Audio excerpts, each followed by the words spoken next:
కవిత sir గీ చూడు గీ బనీను గిట్లనే ఉంటదా? ఓవర్ యాక్షన్ చేయకరా. తెల్లగా ఉండాలి బనీలు అంటే ఎట్లుండాలి? ఏం చేయాలి సార్ మరి కిలో సర్పిచ్చి 4 రోజులు చేయమంటే ఏం చేయాలి సార్? ఇక అయిపోతే కూడా ఇవాళ కడిగిపోసు. ఇగో కవిత సార్ గవన్నీ నాకు చెప్పకు. అవన్నీ ఏమన్నా ఉంటే ఆమెతో మాట్లాడుకో. నాకు మాత్రం బనీని తెల్లగా ఉండాలి, లేకపోతే మాత్రం చెప్తాను జీతం కట్ చేస్తా. కట్ చేస్తావా సార్?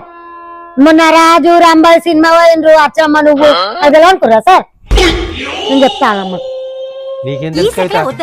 నేను చూడలేదు అనుకున్నా. మొన్న అచ్చమ్మ చెప్పింది వాళ్ళ ఇంటి పని మీద కదా, మా అమ్మ చెప్తావు. అయినా కవిత అమ్మ సర్పి ఏంది నువ్వు వేడికెళ్ళి పెడతావు చెప్పు. సరే నువ్వు పిండేసి పిండేసి. మీ కష్టం పగవాడికి కూడా రాకూడదు గురుగారు. నాకే డాగెత్తావులే సార్. ఏం చేయాలో నాకు తెలియదు అనుకున్నావా?